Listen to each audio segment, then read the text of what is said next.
Rasul akram sallallohu alayhi vasallam tushimda men jannatni ko'rdim deydilar. Ya'ni tushlari ham payg'ambarimizga bu haqiqat. Tushimda jannatni ko'rsam, bir qorinning ovozi eshitiladi. Hamma qanday yaxshi deb yurish. Lekin bu ovoz menga yaqin ovoz. Ajratolmay qoldim. Bu ovoz menga tanish-ku. Kimning ovozi ekan? Shunda savol qildilar: "Ey Jibril alayhisalom, jannatdan ovozi kelayotgan bu qori menga juda ham tanish-ku." Men bilolmay qoldim, kim deganlarida shunda Jibril alayhisalom aytdilarki, jannatdan ovozi kelayotgan bu qori hali o'lgan emas. Sizni qatoringizda yuribdi. Kasal onasining yelkasida oqchib, onasining xizmatini qilayotgan sahoba Xoris bin Nu'mon degan ekanlar. Xoris bin Nu'mon o'zi hofizi Qur'on bo'lgan. Ilmlarda juda ham yetukli olim bo'lgan. Onaning xizmatini qilar ekanlar, onaning boshini o'zlari yuvar ekanlar, ovqat yedirar ekanlar. Onalari bir gapni gapirganlarida eshitmay qolsalar, ona qaytadan gapirasizmi? Men eshitolmadim deyolmas ekan, shunchalik onaga bo'lgan hurmat zo'r ekan. Ko'chaga chiqqanda so'rar ekanlar, onam hozir nima dedilar? Men bilolmay qoldim. Onamlar keyin yetib o'tishar ekan. Shunda Rasululloh aytdilarki, Xorissa ovozini jannatdan kelishi onasini duosi ijobat bo'ldi. Kasal onani Xoris bin Nu'mon oqchi bo'lgan. Onaning xizmatini qilib yurgan. Onaning duosini olgan. Onaning duosi qabul bo'ldi, Xorisning ovozi jannatdan keldi. Deb Rasululloh Xoris bin Nu'monning haqiqiy bir jannatning bashoratini olgan sahobalardan ekanliklarini alohida bir ta'kidlagan ekanlar. Endi har ishon qabul bo'lib qoladi. Ben bu narsani gapirmoqchi emas edim. Bu keyingi avlod ilmiga bo'ldi. 76-yili Alloh rahmat qilsin ustozim Fozil Qoraka ma'ruza qilganlar. Bu o'sha payt kasetalarda ko'p aylangan. Oxirgi paytlarda gapirib qo'ydik. Endi bugun jumada eshitmaganlarga yengillik bo'lsin. Eshitganlarga takror bo'lsin. Payg'ambarimizning davrlarida bo'lgan voqea ekan.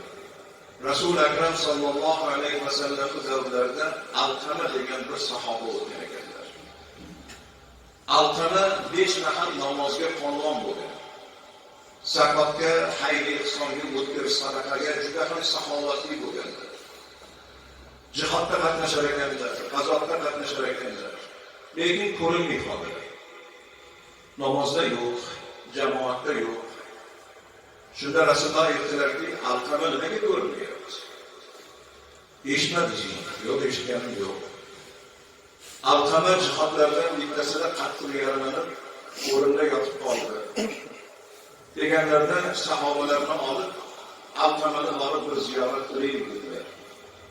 Borib Alqamani ziyoratiga borsalar, tili iymondan bog'langan. Kalima-i shahodatga e'tiborlab qaytarolmayapti. Kalima-i shahodatga ham tili yozilmagan. Hayron bo'ldilar, namozga bog'lon bo'lsa, g'azotda, jihodda eng birinchi bo'lib qatnashsa, zakot, xayr sadaqani birinchi bo'lib odamlarga beradigan ser xizmat bo'lsa, ser saxovat bo'lgan sahoba nima uchun kalima-i shahodatga yetolmay o'rinda qiynalib jon berolmagan? Kim bor o'zi Alqamada? Otasi o'lib ketgan, lekin onasi bor. Buni orqasida bir gap bor o'xshaydi. Onasini olib kelinglar, kesillar, bo'lmasa men o'zim boraman dedilar. Onalariga bu gapni yetkazishdi. Sizni Rasululloh yo'qladilar. Ona, agar bora olsangiz, borar ekansiz. Bora olmasangiz, Rasulullohning o'zlari huzuringizga kelar ekanlar. Yo'q, kelmasinlar. U zot payg'ambar. Men o'zim boraman dedilar. Rasulullohning huzurlariga onaning o'zlari kirib keldilar. O'rnlaridan turib, bag'rlariga bosib, o'zlarining jigarlarini kutib oldilar. Kutib olganlaridan keyin, ona, men bir savol bilan sizni chaqirdim. Alqama sizni bolangizmi, ammani bolang? Siz tuqqanmisiz? Men tuqqanman. Siz emizganmisiz? Men emizganman. Alqamani qanaqa yigitligini bilasizlar? Namozga qo'llan. 5 mahal namoz jamoat bilan ado etiladi. Tahajjud namozlarini o'qiydi. Zakotga, xayr ihsonga juda ham saxovatli. Lekin Alqama jon berolmayapti. Tili kalimaga kelmayapti. Biron bir sizni dilingizdan ortgan joyi bormi deganlarda dedilar olimlar. Endi payti keldi buni gapiradigan. Alqamani man tutganman. Siynamni buloq deganman Allohning rasuli eshitdingiz. Kattadir bundan. Alqamani uylantirdi. Uylanib bola chaqali bo'ldi. Oilali bo'ldi. Xotinni gapiga onani gapi inobatga o'tmaydi. Bir gap gapirsam jim o'tiradigan bo'lib qoldi. Men xo'rlandim, kelindan xo'rlandim, bolamdan xo'rlandim. Oxiri boshimni olib chiqib ketdim. Chiqib ketayotganimda ona qaqqa kelmasdan degani yo'q. Narsalarimni yig'ishtirib o'ziga olib berishdi. Bolamdan meni dilim og'ridi. Men bolamdan rozi emasman dedilar. Shunda Janob Rasululloh aytdilarki, ona Alqamani siz ba'zida ko'targansiz.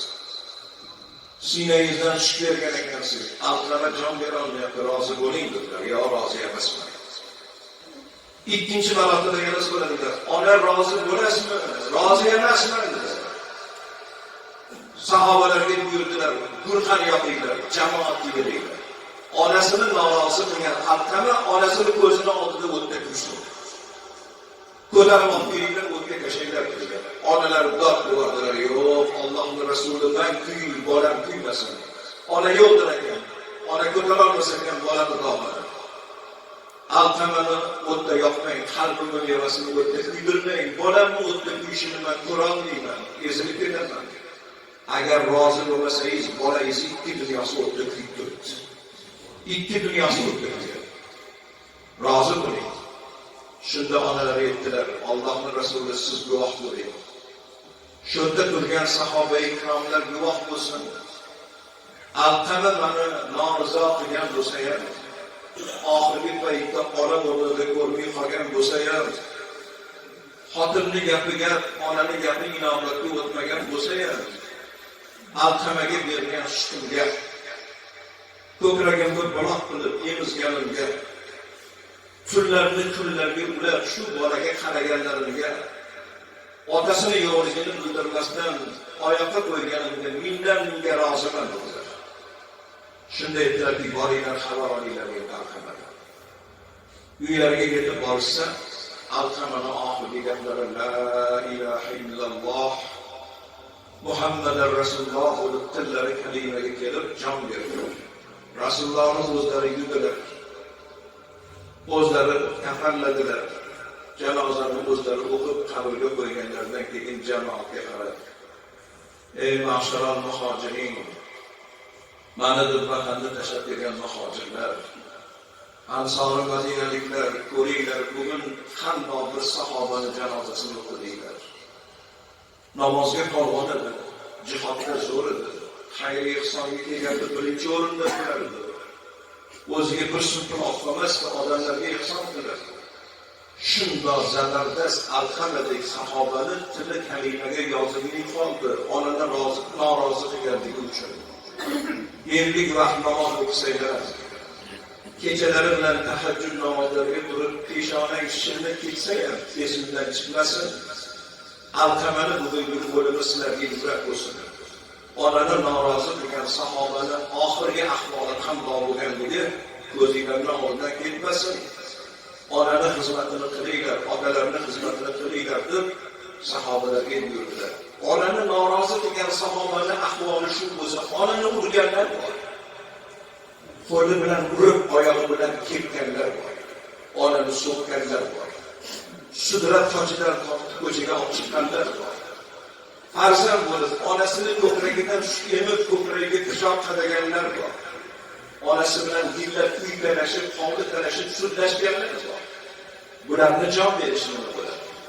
Endi o'zinglar tasavvur qilinglar, bu bo'lgan narsa. Endi bu qaytar dunyo, qaytmasdan ilojisi yo'q.